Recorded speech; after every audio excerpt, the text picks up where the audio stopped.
Hello student, how are you? Welcome to my YouTube channel. तो हम लोगों ने क्लास 12 का पी ब्लॉक स्टार्ट किया हुआ है और उसमें मैंने आप लोग को ग्रुप 16, 17 और 18 पढ़ा दिया है। हाँ, एक ग्रुप हम लोग का ग्रुप 15 रह गया है क्लास 12 का, जिसे कि सीबीएसई ने तो रिमूव कर दिया है, लेकिन स्टेट बोर्ड और कंपटीशन में इसको रिमूव नहीं किया गया है। तो आज हम लोग ग्रुप 15 की स्टडी करने वाले हैं। इसके बाद हम लोग का 12th का पी ब्लॉक एलिमेंट का जो सिलेबस है वो ओवर हो जाएगा। तो ग्रुप 15 जिसको हम लोग नाइट्रोजन फैमिली भी बोलते हैं या निकोजेन भी बोलते हैं। ओके, तो नाइट्रोजन फैमिली का मतलब इसका स्टार्टिंग मेंबर नाइट्रोजन ही होगा। नाइट्रोजन, उसके अलावा कौन कौन होते हैं इसमें? Nitrogen, phosphorus, arsenic, antimony and bismuth. तो ये एलिमेंट है, इनकी स्टडी हम लोग बिल्कुल वैसे ही करेंगे जैसे हम लोगों ने ग्रुप 16, 17 और 18 की थी। मतलब इसकी फिजिकल प्रॉपर्टीज की पहले हम लोग स्टडी करेंगे, फिर इसके बाद इसकी केमिकल प्रॉपर्टीज की। और इसके जो दो एलिमेंट हैं, first two element nitrogen and phosphorus, इसकी स्टडी हम लोग को डिटेल में करनी है। जैसे इसकी प्रिपरेशन, मतलब नाइट्रोजन से हम क्या क्या प्रिपेयर कर सकते हैं, इसके बाद फास्फोरस हमारे लिए क्यों यूजफुल है, इससे हम क्या प्रिपेयर करेंगे, तो उसकी स्टडी थोड़ा सा हम लोग को डिटेल में करनी है। तो सबसे पहले तो हम लोग यहाँ पर इसके एलिमेंट का कॉन्फ़िगरेशन देखते हैं।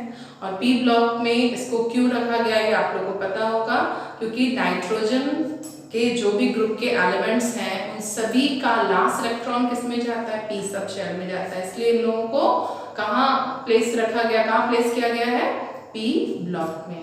ओके, इसके बाद इसका जनरल कॉन्फ़िगरेशन ये पूछ लिया जाता है, तो क्या होता है, चलिए हम लोग उसको देखते हैं। ओके, तो मैं यहाँ पर लिख देती हूँ।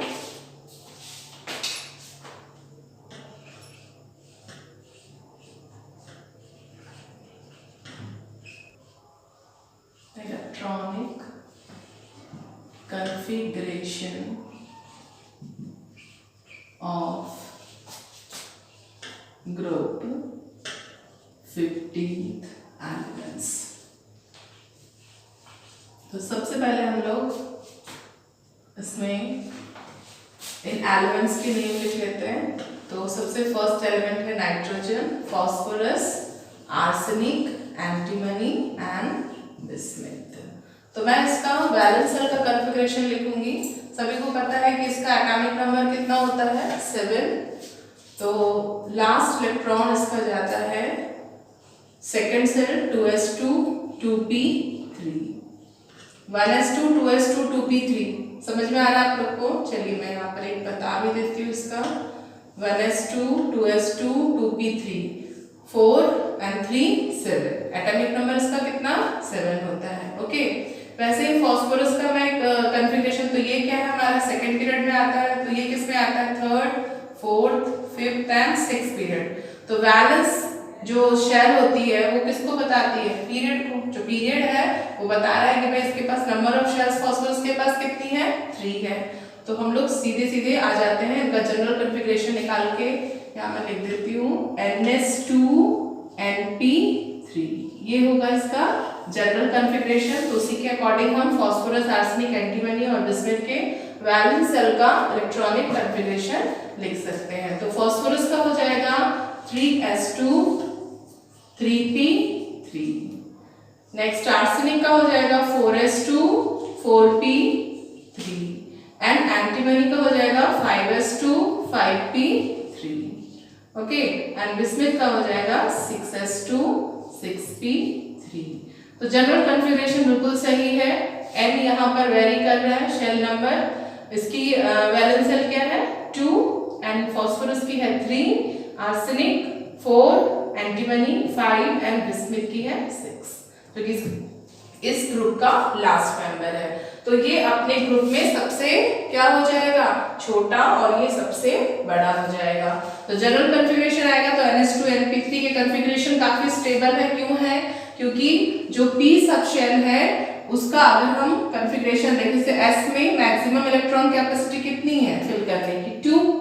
तो ये हो गया हमारा NS का। और NP का अगर आप लोग कॉन्फ़िगरेशन देखें तो p के पास 3 शेल होती हैं, 3 ऑर्बिटल्स होते हैं, px, py एंड pz। और इन सभी में हम इस तरह से इलेक्ट्रॉन फिल करेंगे। तो ये स्टेट क्या होती है?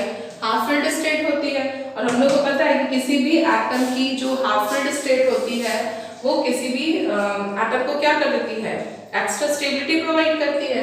तो काफी स्टेबल कॉन्फ़िगरेशन होता है इनका due to half filled state. ठीक है, जो पी की स्टेट है वो कैसी है, हाफ फिल्ड है। ओके, तो ये हो गया इनका एक जनरल कॉन्फ़िगरेशन मैंने लिख दिया और वैलेंस शेल के इलेक्ट्रॉनिक कॉन्फ़िगरेशन लिख रखे हैं। पूरा कंप्लीट कॉन्फ़िगरेशन आप लोगों को पता ही है किस तरह लिखते हैं। 15 है तो उसको पूरा कंप्लीट करके आप लोग लिख सकते हैं लॉन्ग एंड शॉर्ट में। ओके, तो चलिए जल्दी से इसको नोट कर लीजिए, फिर मैं इसको इरेज करके उसकी प्रॉपर्टी बताती हूँ। And phosphorus are non-metal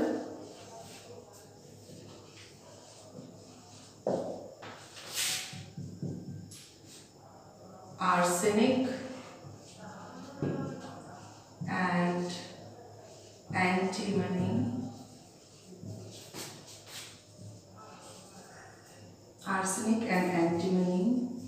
are metalloid and bismuth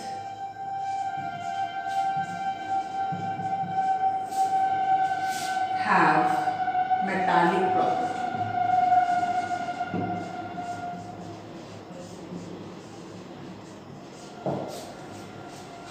तो ये इसकी कुछ प्रॉपर्टीज हैं, जल्दी से आप लोग देख लीजिए कि nitrogen occur in free state in atmosphere and also in combined state. तो नाइट्रोजन फ्री स्टेट में भी मिलता है और कंबाइंड स्टेट में भी मिलता है हम लोगों को। अब मैं बता दूंगी कंबाइंड स्टेट में से एटमॉस्फेयर में तो नाइट्रोजन मिलता ही है N2 के फॉर्म में, है ना, और काफी स्टेबल और इनर्ट गैस है, ये आप लोगों को पता होगा।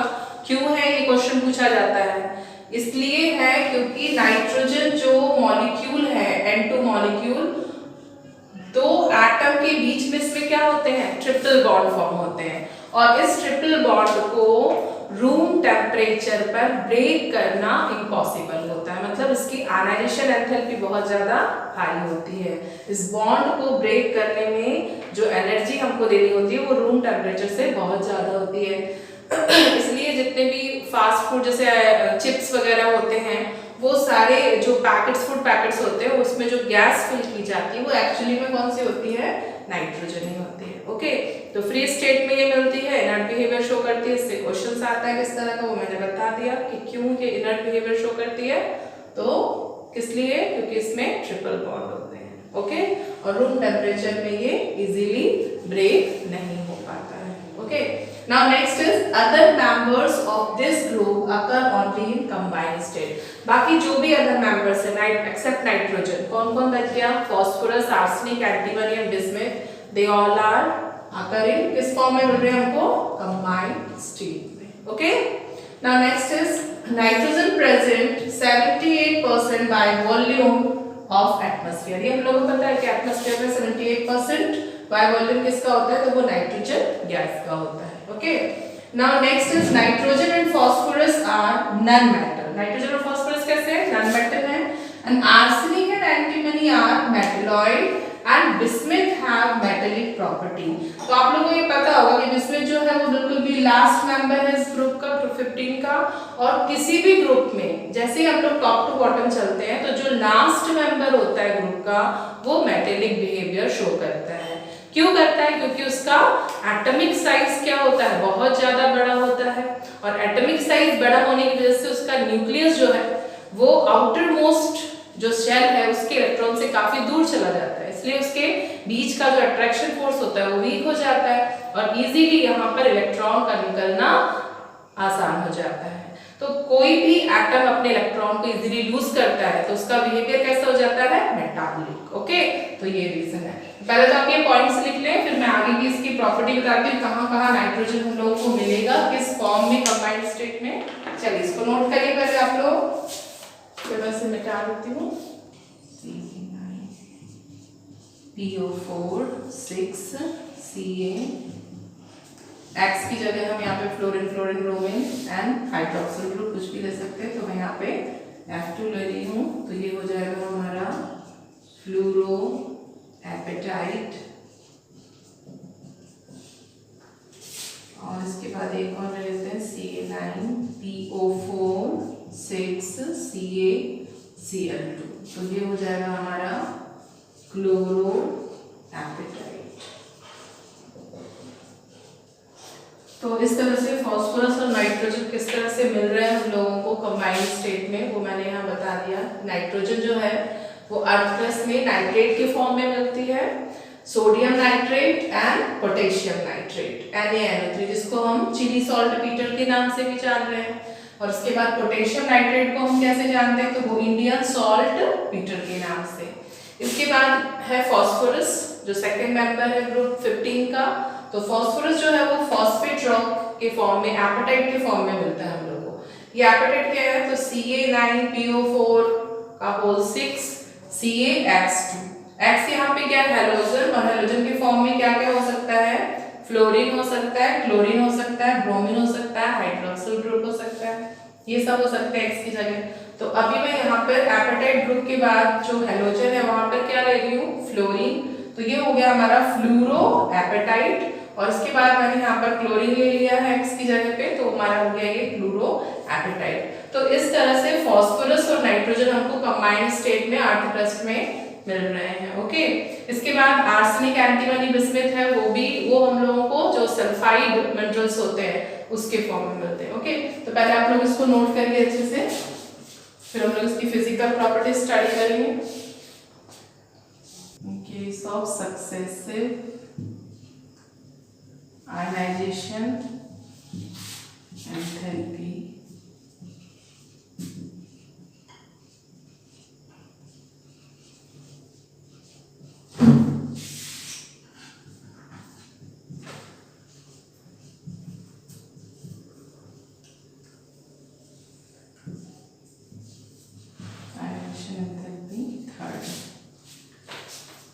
तो यहाँ पर मैंने ग्रुप 15 की फिजिकल प्रॉपर्टीज लिख रखी है, जैसे atomic and ionic radius.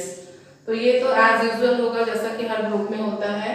On moving top to bottom both atomic and ionic radius increases. Okay, now ionisation enthalpy. तो आयनाइजेशन एंथैल्पी क्या होती है, आउटर मोस्ट शेल जो इसकी वैलेंस शेल होती है उसमें से इलेक्ट्रॉन को बाहर निकालने में जो एनर्जी हम एटम को प्रोवाइड कर रहे हैं वो। तो यहाँ पर भी वही चीज होगी, on moving top to bottom first ionisation enthalpy decreases gradually. जो फर्स्ट आयनाइजेशन एंथैल्पी है टॉप टू बॉटम जाने पे क्या होगी, ग्रेजुअली डिक्रीज होगी। डिक्रीज क्यों होगी, क्योंकि एटॉमिक साइज क्या हो रहा है, इंक्रीज कर रहा है। तो आयनाइजेशन एंथैल्पी जो होती है, ये मैं पहले ही बता चुकी हूँ, रेसिप्रोकल होती है किसके, एटॉमिक साइज की। तो जितना ज्यादा एटॉमिक साइज होगा आयनाइजेशन एंथैल्पी उतनी ही क्या होती जाएगी, कम होती जाएगी। और जितना कम या जितना छोटा एटॉमिक साइज होगा आयनाइजेशन एंथैल्पी उतनी ही ज्यादा होगी। अब यहाँ देखो नेक्स्ट में कि in case of successive ionisation enthalpy. तो सक्सेसिव आयनाइजेशन एंथैल्पी की अगर हम बात करें, जैसे फर्स्ट आयनाइजेशन, एक ही एटम की first ionisation enthalpy, second ionisation enthalpy and third, तो उसमें थर्ड आयनाइजेशन एंथैल्पी की जो वैल्यू होगी वो फर्स्ट और सेकंड के कंपैरिजन में क्या होगी, सबसे ज्यादा होगी। क्यों होगी, क्योंकि जैसे जैसे इलेक्ट्रॉन एटम से बाहर निकल रहा है तो एटॉमिक साइज क्या होते जाता है, डिक्रीज करते जाता है। आ रही है बात समझ में। एक ही एटम से, जैसे यहाँ पे देखो ये एक एटम है और इसमें 3 इलेक्ट्रॉन है सपोज। तो जैसे ही एक इलेक्ट्रॉन बाहर निकला तो ये इसकी फर्स्ट आयनाइजेशन एंथैल्पी हो गई, फर्स्ट आयनाइजेशन एंथैल्पी। तो इसकी वैल्यू समझ लो कि 80 किलोजूल पर मोल थी। ओके, नाउ जैसे ही एक इलेक्ट्रॉन निकला तो उसका एटॉमिक साइज क्या हो जाएगा, डिक्रीज कर जाएगा। क्यों, क्योंकि इफेक्टिव न्यूक्लियर चार्ज इंक्रीज कर रहा है, क्योंकि नंबर ऑफ प्रोटॉन क्या है, वो तो उतने ही है, लेकिन इलेक्ट्रॉन क्या हो गए, प्रोटॉन के कंपैरिजन में कम हो गए। तो कम हो गए तो इलेक्ट्रॉन प्रोटॉन का रेशियो क्या हो गया, गड़बड़ हो गया। मतलब इलेक्ट्रॉन कम प्रोटॉन ज्यादा, तो अट्रैक्शन का फोर्स क्या हो जाएगा, ज्यादा हो जाएगा। और ये क्या करेगा कि वैलेंस शेल के इलेक्ट्रॉन को ज्यादा टाइटली अपने में होल्ड कर लेगा, अट्रैक्ट कर लेगा, तो जो साइज है वो श्रिंक कर जाएगा। तो साइज श्रिंक करेगा तो अभी जब हमको सेकेंड इलेक्ट्रॉन को बाहर निकालना है तो जो सेकेंड आयनाइजेशन एंथैल्पी होगी वो अब इससे ज्यादा हो जाएगी। सपोज 10 टाइम ज्यादा हो गई तो 19 किलो जूल पर मोल हो जाएगी। बात समझ में आ रही है? साइज फिर एक बार छोटा हो गया तो थर्ड आयनाइजेशन एंथैल्पी, जब हम इसके थर्ड इलेक्ट्रॉन को निकालेंगे तो जो थर्ड आयनाइजेशन एंथैल्पी होगी वो और ज्यादा होगी, वो 120 किलो जूल हो जाएगी। बात समझ में आ रही है? क्योंकि मैंने यहाँ पे साफ साफ इसका रिलेशन लिखा दिया है कि आयनाइजेशन एंथैल्पी जो होती है वो रेसिप्रोकल होती है किसके? एटॉमिक साइज के। एटॉमिक साइज जैसे जैसे डिक्रीज करेगा वैसे वैसे आयनाइजेशन एंथैल्पी क्या करती जाएगी? इंक्रीज करती जाएगी। तो ये हो गई उसकी सक्सेसिव आयनाइजेशन एंथैल्पी का ऑर्डर हो गया कि फर्स्ट और सेकंड कंपैरिजन में थर्ड आयनाइजेशन एंथैल्पी हमेशा ही ग्रेटर होती है। ओके, तो इसको नोट करिए, फिर मैं आगे की इसकी प्रॉपर्टीज बता देती हूँ आप लोगों को। Metallic and non metallic character. तो मेटालिक और अनमेटालिक करेक्टर मैंने अभी आप लोग को बताया था कि टॉप टू बॉटम जाने पर मेटालिक करेक्टर क्या हो रहा था? इंक्रीज हो रहा था। तो नाइट्रोजन फर्स्ट मेंबर है, phosphorus, arsenic, antimony and last है बिस्मिथ। तो जो नाइट्रोजन और फास्फोरस होते हैं दे आर नॉन मेटल, और जो आर्सेनिक एंड एंटीमनी होते हैं वो होते हैं मेटेलॉइड, और जो बिस्मिथ होता है वो मेटल होता है। ओके, इसका रीजन मैंने बताया दिया था आप लोग को कि जो लास्ट मेंबर होता है उसका एटॉमिक साइज क्या होता है? सबसे ज्यादा होता है, तो इजीली अपने वैलेंस शेल के इलेक्ट्रॉन को लूज कर सकता है, और जो इलेक्ट्रॉन को लूज करे इजीली वो कैसे होते हैं? मेटालिक होते हैं, और जो गेन करे वो क्या होते हैं? Non metallic. तो इनका नॉन मेटालिक बिहेवियर को ये शो करते हैं क्योंकि इनका एटॉमिक साइज क्या होता है? अपने ग्रुप में सबसे छोटा होता है, तो ये इजीली इलेक्ट्रॉन को गेन कर सकते हैं। ओके, तो चलिए इनका फिजिकल स्टेट देखते हैं। इन ऑर्डिनरी टेम्परेचर या रूम टेम्परेचर हम बोले, nitrogen is a gas. Nitrogen कैसा है? गैस है। फास्फोरस कैसा है? तो फास्फोरस इज सॉलिड। किस तरह का सॉलिड है? It radially converted into vapour. ये ऐसा सॉलिड है, बहुत ही मतलब सॉफ्ट सॉलिड है और सब्लाइम हो जाता है, ये इजीली रूम टेम्परेचर पे ही वेपराइज हो जाता है। तो कहना चाहिए कि बहुत ही सॉफ्ट मोमी सॉलिड्स होता है। While other member of this group is solid, और बाकी के जितने भी हैं ग्रुप के मेंबर्स, फास्फोरस को छोड़ दे, arsenic, antimony, bismuth, they all are solid. Okay, true solid. Now इसके बाद मेटालिक एंड अनमेटालिक करेक्टर मैंने यहाँ पर लिख ही दिया है। टॉप टू बॉटम जाने पर मेटालिक करेक्टर इंक्रीज कर रहा है। ओके, तो इसको आप लोग नोट कर लें। तो आज का वीडियो हम लोग यहाँ पर ही फिनिश करते हैं। कुछ ज़्यादा लंबा वीडियो मैं नहीं बनाऊंगी, आज इतना ही रख लेते हैं। इसके बाद कुछ फिजिकल प्रॉपर्टीज की और रह गई, इसके बाद हम लोग ग्रुप 15 की केमिकल प्रॉपर्टीज स्टडी करेंगे, और बहुत ही कम वीडियो में मैं चाहूँगी कि ग्रुप 15 हमारा फिनिश हो जाए, लेकिन सारे पार्ट को कवर करना है क्योंकि कंपटीशन पर्पस और स्टेट बोर्ड में इसको हटाया नहीं गया है। ओके, तो पढ़ते रहिए। All the very best.